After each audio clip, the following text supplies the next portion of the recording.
오늘 말씀의 제목은 의인의 입, 악인의 입입니다. 오늘 말씀을 듣고 계신 모든 성도님들이 어떤 입 조심을 해야 하는지, 또 의인의 입은 무엇이고 악인의 입은 무엇인지 오늘 말씀을 통해 깨달아 주시기 바랍니다. 서론으로 들어갑니다. 잠언 7장을 보시겠습니다. 절대 잊으시면 안 됩니다. 지식의 근본을 잊으셔서는 안 됩니다. 7장 4절을 보시면 지혜에게 너는 내 누이라 하며 명철에게 너는 내 친족이라 하라. 지식의 근본은 여호와를 경외하는 것입니다. 절대 잊으셔서는 안 돼요. 성경에서 특히 지금 잠언에서 나오는 지식은 여러분의 똑똑해짐이 아니라 어떤 다른 게 아니라 여호와를 경외하는 것이 진짜 지식입니다. 언제나 가까이 하셔야 돼요. 가족과 같이 가까이 하셔야 됩니다. 지혜와 명철은 여러분의 가족이 되셔야 됩니다. 가족은 절대 떨어질 수 있는 존재가 아니죠. 아무리 미운 짓을 해도요, 버릴 수가 없어요. 언제나 나에게 항상 가까이 두셔야 합니다. 여호와를 경외함만이 근본이겠습니까? 여호와를 사랑함, 여호와를 신뢰함, 모든 하나님을 바라봄이 지식의 근본입니다. 왜일까요? 왜 여호와를 바라봄이 지식의 근본이 될까요? 지식을 누가 만드셨습니까? 아니, 세상을 누가 만드셨습니까? 여호와께서 세상을 만드셨습니다. 그 말은 곧 하나님께서 지식을 만드셨습니다. 하나님께서 지혜를 만드셨어요. 하나님을 알고자 하는데 우리 인간의 무지함을 성경에서 뭐라고 설명합니까? 우리는 다 양과 같아서. 그래서 우리는 무지합니다. 우리가 뭐라고, 우리가 얼마나 노력을 하면 하나님의 점 하나를 알겠습니까? 그래서 하나님께서 우리에게 지혜를 주셔야 합니다. 우리는 그 지혜로 한 주간 살아가면서 하나님과 함께하고, 그러면서 우리는 더욱 하나님을 알고자 하고, 그래서 하나님은 더욱 지혜를 주시는 이 반복되는 순환이 가장 올바른 순환입니다. 그리고 이 순환에서 벗어나면 그때부터 우린 병들어가요. 그러면 우리 하나님을 안다고 밥이 나옵니까? 떡이 나옵니까? 여러분 인생에 크게 도움이 안 된다는 생각이 들 수 있어요. 아니, 성경 공부한다고 내 인생이 뭐 얼마나 달라지고 내 통장에 잔고가 늘어나나? 그래서 막 이제 대학 보낸다고 이제 교회를 그만두게 하시는 분들도 계시고, 뭐 부모님이 교회를 안 보내시기도 하시고 본인들이 그만두기도 하고, 한창 공부할 때라면서 교회는 나중에 가도 되라면서 일단 신앙을 중단시키는 분들도 계셔요. 지식과 지혜가 올라가는데, 심지어 가장 고등 학문인 하나님에 대해서 배우는데 공부에는 영향을 안 끼칠까요? 지혜와 지식이 올라간 만큼 삶에 대해서 배움이 바뀝니다. 학문에 대한 이해도 바뀔 겁니다. 그리고 가장 우리 인생의 가장 어려운 것, 사람에 대한 이해가 바뀝니다. 직장 생활 왜 힘드십니까? 일이 힘든가요? 아니죠. 사람이 힘듭니다. 인간끼리 살아가지 않으면 우리는 살아갈 수가 없어요. 그렇다고 사람과 살아가는 건 너무 힘들어요. 그리고 가장 컨트롤 안 되는 인간이 누굽니까? 가장 컨트롤이 안 되는 인간이 누군가요? 나 자신이죠. 우리는 나 자신을 쳐서 복종시킬 줄 알아야 합니다. 내 영혼은 지식을 바라는데 내 몸은 하면 안 되는 것을 하려고 합니다. 나를 하나님께 복종시키고 하나님께서 원하시는 삶을 살아가는데 학업이든 사업이든 직장이든 삶이든 뭐가 성장하지 않겠습니까? 당연히 다른 것들은 성장하게 돼 있어요. 모든 것이 성숙해지고 성장하게 됩니다. 그렇다면 최고죠. 정말 지식의 근본이란 말은 너무 정확한 겁니다. 그렇게 몇 번을 강조해도 부족하지 않습니다. 지혜에 주의하며 명철의 귀를 기울이시고 내 행동을 하나님께 맞추는 근신을 지키며 입술이 무지하지 않도록 지식을 지키셔야 합니다. 반대로 가면 어떻게 되겠습니까? 하나님을 바라봄에서 벗어나서 계속 반대로 향하고 내가 계속 땡기는 내 정욕이 불타는 곳으로만 움직이면 어떻게 될까요? 7장 22절에 젊은이가 곧 그를 따랐으니 소가 도수장으로 가는 것 같고 미련한 자가 벌을 받으려고 쇠사슬에 매이러 가는 것과 같도다. 무슨 뜻입니까? 지금이야 좋겠지. 좋죠. 지금이야 재밌겠죠. 그러나 시간이 지나 눈을 떠보면 움푹 파인 늪에 머리까지 잠겨있음을 알게 될 것입니다. 좋다고 따라갔는데 도살짝 끌려간 것과 같다. 죄를 안 지었는데 미련해서 마치 벌을 받으러 가는 것과 같다. 오늘은 우리가 입에 대해서 한번 지혜를 얻을 것입니다. 하여간 인간은 입이 문제예요. 저와 여러분이 오늘 지혜로운 말이 무엇인지, 어떤 사람의 입에서 지혜로운 말이 나가는지 알게 될 것입니다. 입에 하나님의 은총이 함께하는 모든 소원교 성도들이 되시기 바랍니다. 본론으로 들어갑니다. 잠언 8장을 보실게요. 정금보다요 지식을 얻으려고 하셔야 합니다. 8장 10절에 너희가 은을 받지 말고 나의 훈계를 받으며 정금보다 지식을 얻으라. 지난주 주일에 이제 반주자님을 모시고 이제 집에 바래다 드리고 있는데 길이 1차선 길이었어요. 1차선 길이었고 횡단보도 앞에 누가 차를 외제차를 대놨어요. 차가 지나가기 힘들어요. 1차선인데 그 1차선에 가로막고 차를 주차를 해놨어요. 외제차를요. 그리고 등치가 이만한 사람이 잠바를 입고 그 차 인도 쪽도 아니고 횡단보도에서 담배를 피시더라고요. 근데 지난주 주일날 더웠거든요.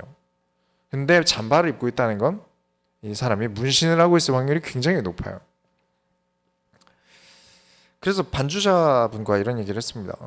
우린 저런 놈들한테 지지 말자. 쪽팔리게 진짜 지혜와 지식 없이 사는 애들한테 지지 말자 했습니다. 외제차 가지고 있으면 뭐합니까? 너무 추해요. 나는 외제차 가지고 있지만 예의도 모르고 매너도 없고 도로에 대한 매너가 아니죠. 길을 막고 있어요, 차가. 양쪽에서 차가 지나가는데 이 차를 피해서 가야 되는데 뻔뻔하게 그 앞에서 담배를 피우고 있어요. 얼굴 대놓고 8장 11절에 대저 지혜는 진주보다 나음으로 원하는 모든 것을 이에 비교할 수 없음이니라. 저도요 가지고 싶은 거 많습니다. 그러나 그 모든 가지고 싶은 것은 지혜와 비교할 수 없음을 여러분 아시기 바랍니다. 그런데 절대 잊어서는 안 되는 게 있죠.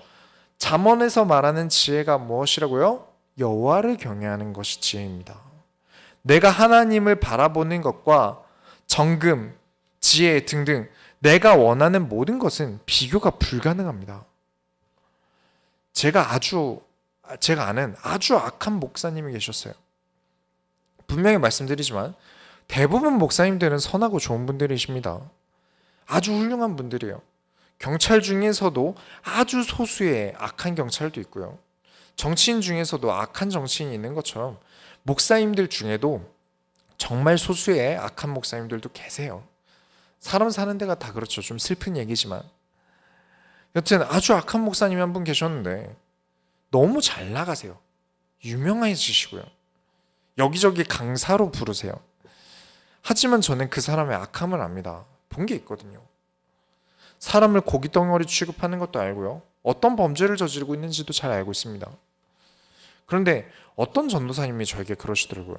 어쨌든 저 사람이 여기저기 강사도 하고 사람들이 좋아하는 걸 보면, 그리고 여러 일을 하는 거 보면 하나님이 쓰시는 거잖아요? 라고 저에게 얘기를 하더라고요. 여러분, 어디 강의 뛰러 다니고 사람들이 좋아해 주면 하나님이 쓰신다라고 말할 수 있을까요? 아니, 반대로 말하면 하나님이 쓰는 사람은 뒤에서 계속 범죄를 저질러도 됩니까? 기준이 잘못되었어요. 하나님이 쓰신다는 기준을 어디다 잡아야 할까요? 설교를 기가 막히게 한다? 저도 어떻게 해야 기가 막힌지 잘 압니다. 설교의 내용이 하나도 없고 소리 계속 지르다 내려가면 됩니다. 대한민국 문해력이 OECD 국가 중 최하위래요. 글을 이해하는 능력이 부족하답니다. 말을 이해하는 것도 사실 다르지 않아요. 감정을 듣고 있는 것이지 이 사람이 무슨 말을 하고 있는지 듣고 있는 사람이 사람 숫자가 많아질수록 그 이해력이 떨어진다고 합니다. 앉아있는 사람이 듣고 있는 사람이 많아질수록요. 그래서 이 사람이 무슨 말을 하는지보다는 말하는 사람의 에너지를 듣고 있는 거죠. 혹은 젊은 층을 사로잡으려면요, 청바지 입고 핀 마이크를 차고 돌아다니면서 이번 주 있었던 재밌는 썰이나 그런 사람 만난 얘기하고 내려오면 됩니다. 혹은 경제적으로 여유가 있으신 나이대 한 50대 이상을 사로잡으려면 설교 대충 하고 트로트 좀 부르고 내려오면 돼요. 그럼 엄청 좋아하신답니다. 그러나 그렇게 하면 하나님의 말씀과는 멀어지지 않습니까? 그건 여호와를 경외하는 게 아니에요. 하나님이 쓰신다라는 기준을 어디다 두어야 하겠습니까? 8장 13절에 여호와를 경외하는 것은 악을 미워하는 것이라. 나는 교만과 거만과 악한 행실과 패역한 입을 미워하느니라. 하나님의 싫어하는 일을 하지 않습니다. 여러분 머릿속에 교만, 거만, 악한 행실, 패역한 입을 멈춰야 할 가장 먼저 떠오르는 인물이 있으십니까? 이제는 가장 먼저 떠올려야 할 사람이 있으셔야 합니다. 누굴 먼저 가르치셔야 합니까? 나 자신을 가르치셔야 돼요. 내가 교만하지 않도록, 거만하지 않도록, 악한 행실과 패역한 입을 놀리지 않도록 틈틈이 나 자신을 지켜보셔야 합니다. 그리고 가르치셔야 해요. 나부터 가르치지 않고 남부터 가르치는 것을 교만이라고 합니다. 태권도 휜띠가 검은띠 10명 있는데 다른 관원들 돌려차기를 가르쳐주고 있으면 되겠습니까? 자, 돌려차기 이렇게 하셔야 합니다.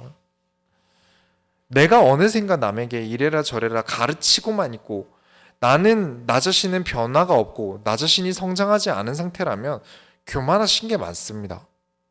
점검하셔야 돼요. 이 잠언 8장은요, 지식이라는 것을 의인화해서 가르칩니다. 근데 그렇게 오늘 가르치드리지 않을 거예요. 왜냐면 너무 어려워요.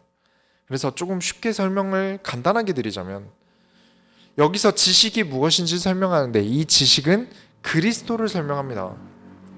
이 설명 과정이 어려워요. 애초에 의인화라는 개념도 모르시는 분들이 많고요. 그래서 사람들이 이해하기 어려운 것은 이 장을 설명하려면 요한복음 1장도 같이 설명해야 돼요. 그래서 아주 간략하게 진짜 그냥 넘어가듯이 설명을 드리자면, 지식은 하나님과 함께 있었고 지혜가 세상을 창조했으며 그 지혜는 곧 말씀이고 생명이신 그리스도입니다. 곧 여러분은 그리스도를 언제나 가까이 두셔야 합니다. 정금보다 그리스도를 귀하게 여기셔야 합니다. 잊지 마시기 바랍니다. 두 번째로 잠언 10장을 보시겠습니다. 가까이 두어야 할 사람을 구분하세요. 멀리 두어야 할 사람이 있고요, 가까이 두어야 할 사람이 있습니다. 10장 11절에 의인의 입은 생명의 샘이라도 악인의 입은 독을 머금었니라. 친구는요, 두루 사귀세요. 불신자 만나셔도 됩니다. 그러나 거리 조절을 잘 하셔야 돼요. 교회를 다녀도 신앙생활을 하는 데 있어서 멀리해야 되는 사람도 있습니다. 모든 인간관계는 사람에 따라서 거리 조절을 잘 하셔야 돼요. 사람을 차별하자는 게 아닙니다. 절대 아니에요. 우리가 시작부터 선입견을 가지고 사람을 멀리하고 그래서는 안 되죠. 중요한 건 우리의 눈입니다. 얼마나 사람에 대해 잘 볼 것인가, 곧 이 사람의 가치관에 대해서 잘 알고 거리 조절을 하셔야 돼요. 술을 세상에서 최고라고 여기는 사람은요, 저같이 술을 안 먹는 사람을 재미없는 사람으로 볼 거예요. 그렇다면 사적으로 보는 시간이 너무 많으면 안 되겠죠. 왜냐? 이 재밌는 걸 가르치고 싶어지잖아요. 이 좋은 걸 나누고 싶잖아요. 그래서 어느 정도 거리 조절을 해야만 합니다. 또한 사람들 만날 때 너무 속에 있는 얘기를 안 하셔야 돼요. 나중에 다 약점으로 돌아오니까요. 여러분이 가까이 하셔야 하는 사람은요, 의인입니다. 의인은 하나님을 경외하는 사람입니다. 정의로운 사람이 아니라 하나님을 경외하는 사람이에요. 여러분이 하는 말을 듣고 함부로 생각하지 않을 거예요. 왜 의인은 함부로 생각하지 않습니까? 하나님을 두려워하기 때문에 함부로 하나님의 이름을 들먹이면서 답을 주려고 하지 않을 테니까요. 그건 하나님의 그러라는 사인이야. 쉽게 말하지 않습니다. 10장 6절에 의인의 머리에는 복이 임하나 악인의 입은 독을 머금었느니라. 의인의 머리에는 복이 임할 수밖에 없어요. 복이라는 말은 히브리어로 베레카라고 합니다. 여기서 파생되는 단어는 샘물입니다. 이 샘물은요, 언제나 성경에서 그리스도를 상징합니다. 하나님을 경외하는 자는 언제나 하나님과 함께하는 축복이 임합니다. 이 말을 이사야서에서 임마누엘이라고 합니다. 예수님은 임마누엘로 오실 것이다 예언합니다. 곧 결국 그리스도를 설명하는 것이죠. 10장 8절에 마음이 지혜로운 자는 계명을 받거니와 입이 미련한 자는 멸망하느니라. 마음이 지혜롭습니다. 내 마음대로 하는 무식한 방법을 찾지 않고 하나님 뭘 원하십니까? 지혜롭죠. 하고 계명을 받습니다. 계명은 명령, 지시라는 뜻입니다. 하나님 내게 지시를 내려주세요. 원하시는 걸 하겠습니다. 하지만 미련한 자는 멸망길로 갑니다. 특히 입이 미련한 자는요, 잘 아는 말이 있으시죠? 입이 매를 법니다. 여러분이 진짜 잘해야 하는 사람은 어떤 사람입니까? 여러분을 소중하게 생각하는 사람이죠. 어떤 성도님이 저에게 이런 질문을 하셨어요. 절대 목사님은 그럴 일 없으시겠지만 만약에 혹시라도 진짜 어떠한 일에 의해서 이혼을 하시게 되면 그래도 계속 목회를 하시고 교회를 하시겠습니까? 라는 질문에 저는 뭐라고 대답했을까요? 하나님이 원하시는 대로 할 겁니다. 라고 대답을 했어요. 그래도 혹시 그래도 내가 선택할 수 있다면 어떻게 하시겠습니까? 라는 질문에 만약에 제가 선택을 해야 된다면 저는 목회 안 할 거라 그랬습니다. 왜냐? 자격이 없어요. 그런 법은 없는데 가장 가까이 있는 소중한 사람을 바른 길로 가지 못하게 했거나 하나님의 말씀으로 행복을 주지 못했다면 다른 사람은 몰라도 저 자신은 목회자로서 자격이 없다고 생각합니다. 가까이 있는 사람을 소중하게 여기셔야 돼요. 나를 소중하게 여기는 사람과 가까이 하셔야 합니다. 나를 이용해 먹고 그저 노는 게 재밌다고 가까이 하고 나를 해치는 사람에게 매달리고 나를 떠나지 않을 사람을 힘들게 하며 나를 떠날 것 같은 사람을 붙잡는다면 그건 지혜롭지 못해요.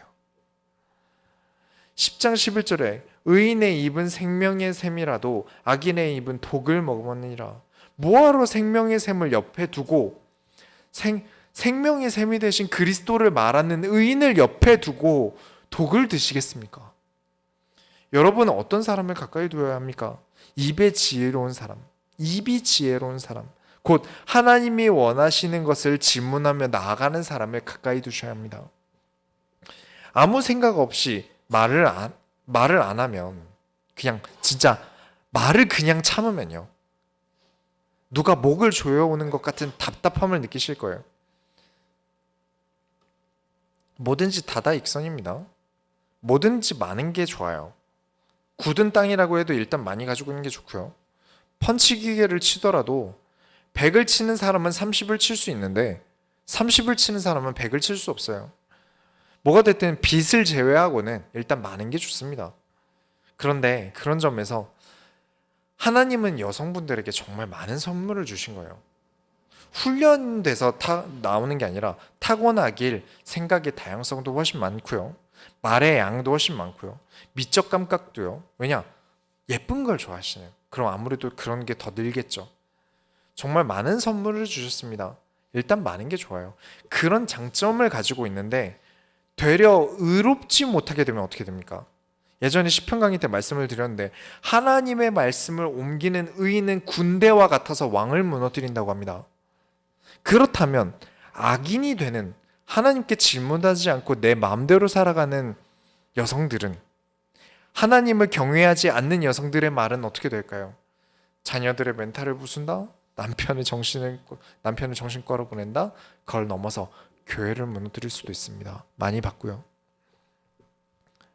모든 여성들은 경험하신다고 하죠. 살면서 왕따를 시켜본 경험, 왕따를 당해본 경험, 무조건 겪는다고 합니다. 많이 가지고 있기 때문에 생기는 일이에요. 그래서 여러분, 의인을 가까이 두시고요. 여러분이 의인이 되세요. 하나님이 지금 이 얘기를 원하실까? 그래서 하나님을 경외함으로, 두려움으로 말조심을 할 수 있는 의인이 되시기 바랍니다. 또한 세 번째로 잠언 12장을 보겠습니다. 징계를 싫어하는 자는 짐승과 같으니라. 12장 1절에 훈계를 좋아하는 자는 지식을 좋아하거니와 징계를 싫어하는 자는 짐승과 같으니라. 이 생각은요, 제가 성경을 보면서 하나님 말씀으로 철이 들어가면 갈수록 너무 공감이 돼요. 이게 사람으로 살고 있는 거긴 할까? 라는 친구들을 세상에서 참 많이 봅니다. 아까 1차선 횡단보도에서 말씀드렸던 그 담배 피우고 있던 사람도 그렇고요. 또 그저께, 또 어제도 그렇고 그저께도 그렇고 새벽 1시에 저희 집 앞에서 술, 담배를 피면서 영상통화를 켜놓고 노래를 불러주고 있던 대학생들이 있었어요. 저도 어릴 때는 주변 신경 안 쓰고 행동했던 것 같습니다. 저 어릴 때도 참 생각이 없었어요. 그런 흑역사가 저에게도 있습니다. 철이 없었죠. 아직 생각이라는 게 돌아가지 않고 있는 겁니다. 지금만 보고 있는 것이고요. 그런데 시간이 지나서 나이가 먹는데도 불구하고 어릴 때 모습 그대로 성장하지 않고 어른이 되면 어른이 돼서도 그때 철없던 행동을 똑같이 합니다. 교회에서 말씀을 가르쳐도 도무지 듣지 않는 사람들이 있어요. 뭘 듣고 있는지 모르겠다 싶을 정도예요. 와보고 이게 보고 있으면 사람이 아니라 짐승같이 느껴질 때가 있었습니다. 그러면 또 이런 생각이 들겠죠. 아니 아무리 그래도 목사님이 사람을 짐승 취급하면 됩니까? 12장 8절에 사람은 그 지혜대로 칭찬을 받으려니와 마음이 굽은 자는 멸시를 받으리라. 이건 어떻게 할 방법이 없어요. 마음이 굽은 자는 멸시를 받을 수밖에 없어요. 그래서 지혜로우라고 하면 듣질 않습니다. 개는 좀 똑똑한데 고양이는 진짜 고집이 엄청나거든요. 뭘 가르쳐서 들어먹는 생명이 아니에요. 좀 알아서 물 잘 먹고 알아서 때 되면 놀고 그러면 좋겠는데 그렇지 못해요. 근데 밖에서 사람을 만나서 대화하다 보면 내가 지금 우리 집 고양이랑 대화를 하는가 싶을 때도 있어요. 그나마 정말 감사한 것은요, 우리 교회 성도님들은 그런 분이 안 계세요. 왜냐면 그런 분이 있다 하더라도 1년, 2년 지나서 그래도 붙어 계신 분들은 계속해서 변화가 일어나거든요. 누군가는 더딜 수 있고 누군가는 빠를 수 있지만 결국 더욱 성장해 가고 성화되어 갑니다. 그리고 그런데 가장 답답한 경우가 있어요. 12장 8절을 보시면 가장 무지하다고 여겨지는 경우가 이 경우입니다. 12장 8절에 칼로 찌름같이 함부로 말하는 자가 있거니와 지혜로운 자의 혀는 양약과 같으니라. 말이라도 좀 적게 하면 나을 텐데. 칼로 찌름같이 함부로 말하시는 분들이 계세요. 이런 분들은 말려도요, 이러시면 상처를 받습니다. 할 말은 해야죠. 제가 이렇게 악역을 하니까 교회가 돌아가죠. 이런 경우도 정말 많이 봤습니다. 12장 23절에 슬기로운 자는 지식을 감추어도 미련한 자의 마음은 미련한 것을 전파하느니라. 아는 거 많아도 가리는 분들이 오히려 더 지혜로운 분들이에요. 책으로 슬기로워지는 분도 계시지만요, 책에 먹히는 분도 계세요. 제가 아는 분 중에 책을 정말 많이 읽는 분이 계세요. 진짜 많이 읽어요. 한 달에 책값으로 10만 원 이상 씁니다. 어느 날 이분과 식사를 하기로 해서 그분 사는 곳 근처까지 갔어요. 그래서 이분이 추천하는 식당을 가기로 했어요. 여기가 고기가 그렇게 신선하고 반찬이 정말 잘 나오고 그래서 너무 맛있대요. 너무 자랑을 하는 거예요. 그래서 갔는데 폐업을 했어요. 그래서 물어보니까 자기는 이 식당을 와본 적이 없대요. 아니 그런데 고기가 좋고 반찬이 맛있는지는 어떻게 알고 말을 하는 겁니까? 안 가봤는데.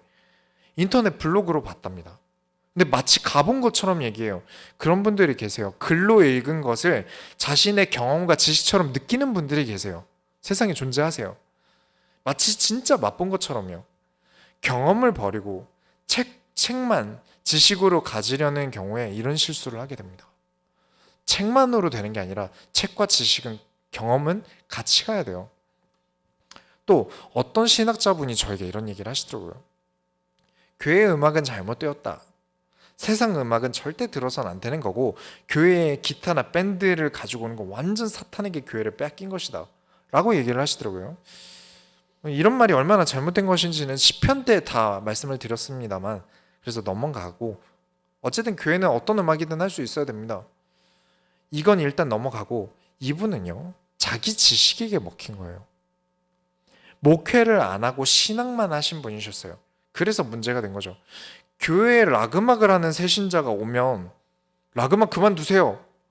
생업이신 분에게 그 직장 그만두세요. 말하실 수 있겠습니까? 어떤 목사님이 그러실 수 있을까요?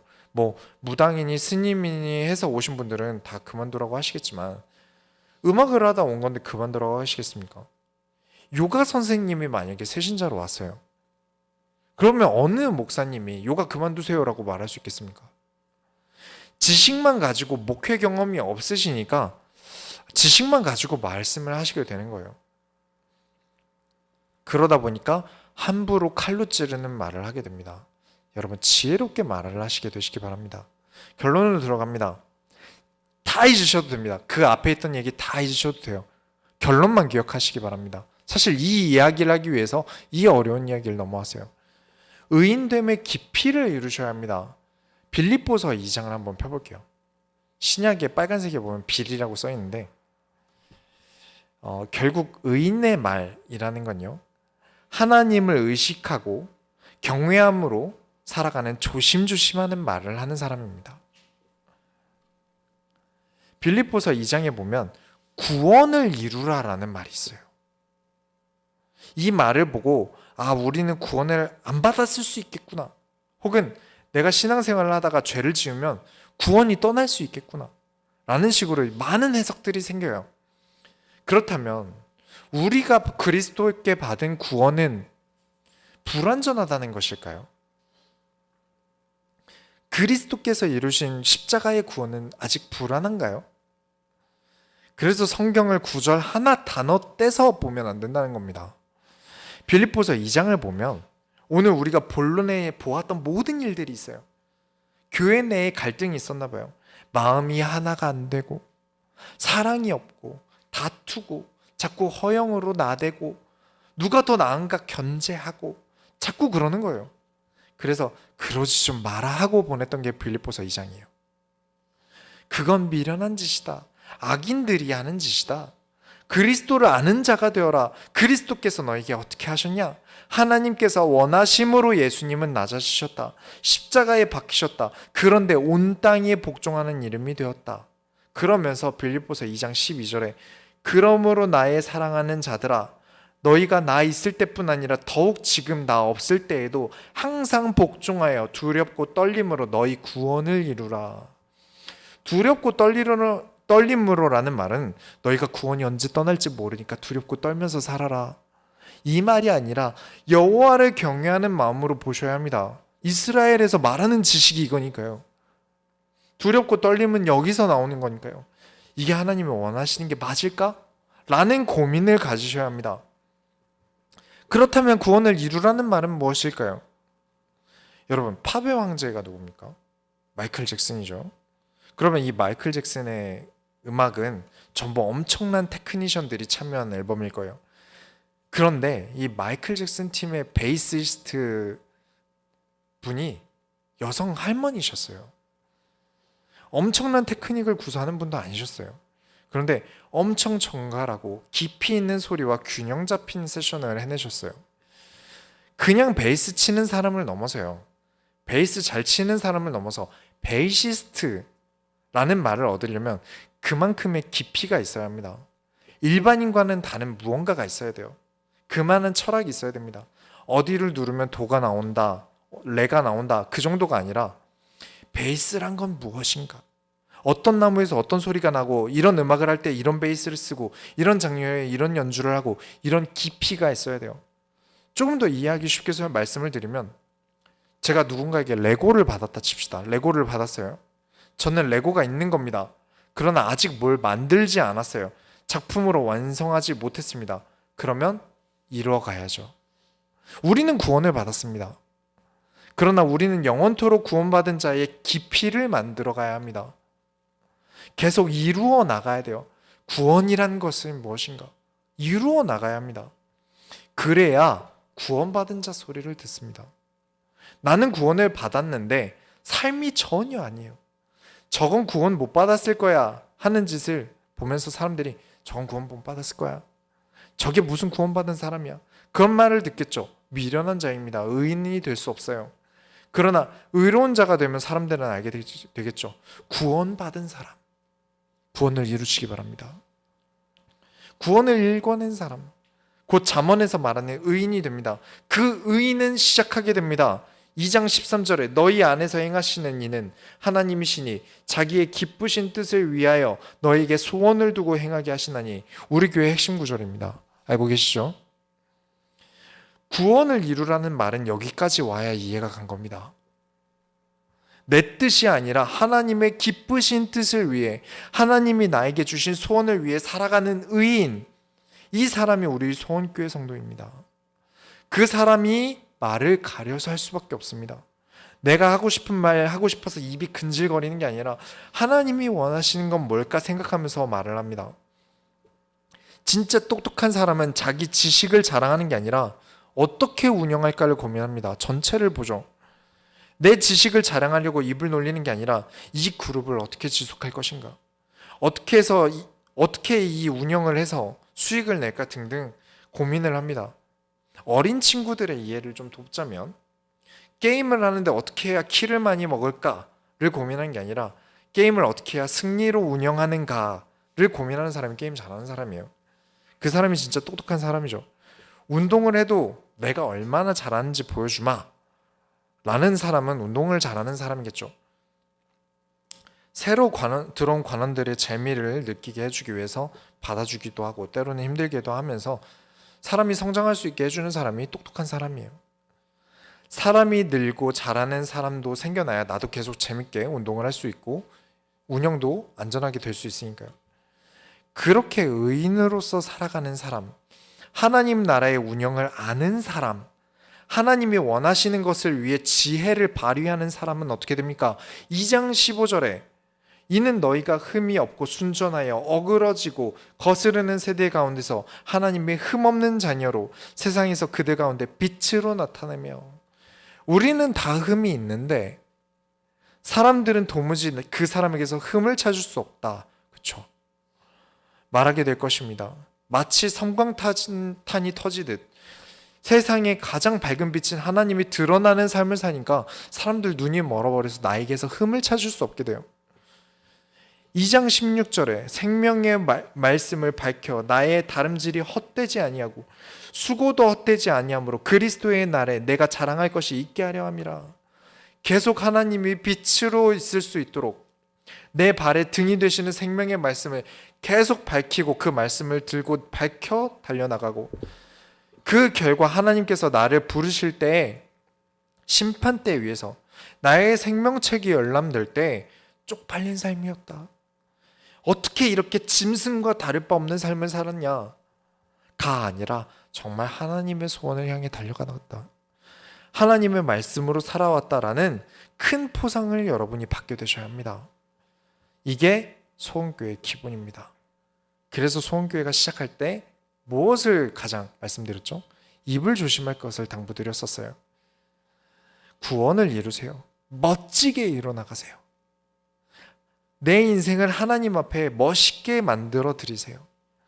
우리의 삶의 기록을 말실수, 흑역사 모음집이 아니라 그리스도의 날까지 달려간 인생으로 남기세요.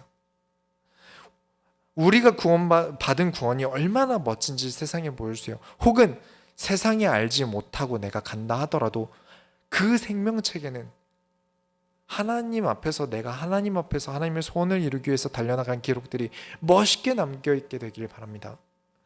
내 인생으로 이루신 구원의 모습이 얼마나 아름답게 이루어져 있는지 남기고 가세요. 그렇기 위해 가장 기본 입단속하셔야 합니다. 항상 입에서 문제가 생기니까요.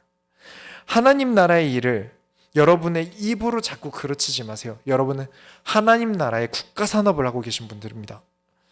그리고 멸망하는 자의 입과는 멀어지시기 바랍니다. 우리가 하나님의 소원을 이루어 드립시다. 하나님 감사합니다. 하나님 나라의 일을 하는 존재로서, 하나님의 말씀을 따라 살아가는 존재로서 언제나 여호와를 경외하며 입의 두려움을 가지길 원합니다. 하나님, 한 주간 하나님의 일을 우리에게 시작하여 주옵소서. 살아계신 예수 그리스도의 이름으로 기도드렸습니다.